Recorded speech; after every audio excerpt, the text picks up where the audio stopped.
Hello and welcome to the first episode of This Week with Gaming. It'll hopefully be a somewhat weekly news series, but gaming news obviously, of just things that I've found interesting or just found in the week. The things we're going to be covering today are Hidetaka Miyazaki, creator of Dark Souls and Bloodborne, and his views on online gaming and games as a service.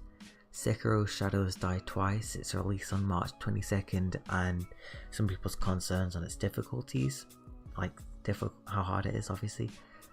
PS4 players, particularly with their issues with bugs in Anthem. Cyberpunk 2077, its developers, and how it's still a while off being released. Blade Symphony, a previously pay-to-play game that has now become free-to-play in its negative reviews. Days Gone, Sony's newest, well it's not out yet, but newest PlayStation 4 exclusive, and it's gone. Sony's newest exclusive, Days Gone, which is going to be out on April 26th, it has gone golden.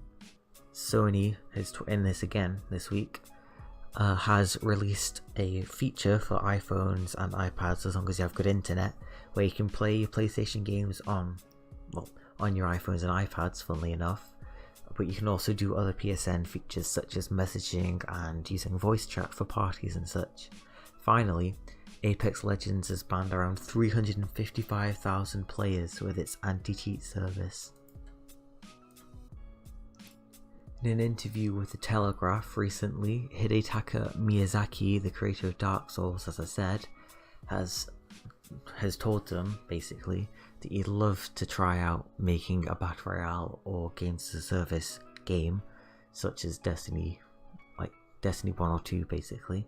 He says that they're fun and they're interested in the patterns they're taking, but if they did it, it'd be a bit different, which I'd hope they would, since they've made some very different games to what's generally released nowadays, which is kind of spawned a bit of a series of its own, so they could spawn a subgenre of really hard games as a service, where it's Dark Souls like combat, but I don't know, raids, so it's raids but it's more based on skill than loot. It'd be interesting at the very least.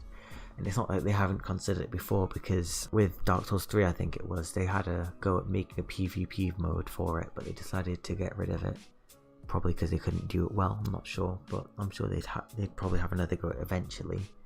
But he did also stress that single player games were still very important to the industry in general, and the diversity is still necessary. Alright, now we're on to the second story. Sekiro Shadows Die Twice is releasing on March 22nd, which is a week or two from now, which is the 11th of March today. It just took me a while to figure it out. Basically, a lot of people were worried about the difficulty of the game and whether it was going to be as hard as the Dark Souls games from, I assume, the trailers and such. But from what the people that have played it in the early playthroughs, they've got the review copies and all that, they've said it's still hard.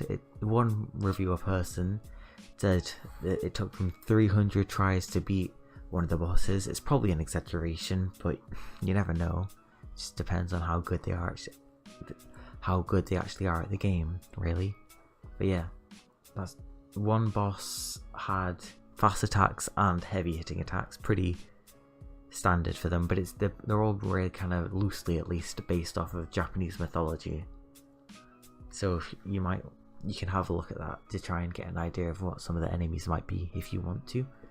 Some of the enemies have been shown on the screen whilst I'm talking about it, so that's also a good indicator, because it's been animated by the game people, of what you might find in there. In the game, that is. Now the next one, or the next piece of news I guess, is about Anthem. It's on the PlayStation 4 specifically, and the bugs that some of the players have been experiencing, or most really of the players have been experiencing. One of the more major ones, and more concerning ones really, apart from the infinite loading bug that happened on the the demo thing that was out before the game was out, had been fully released, the one that's more worrying now is the hard crash that turns off the console incorrectly, as if you just unplugged it without turning it off properly, which, as you can imagine, doesn't do much good for it. A lot of people who have been playing Anthem are quite worried about their consoles being quote-unquote bricked.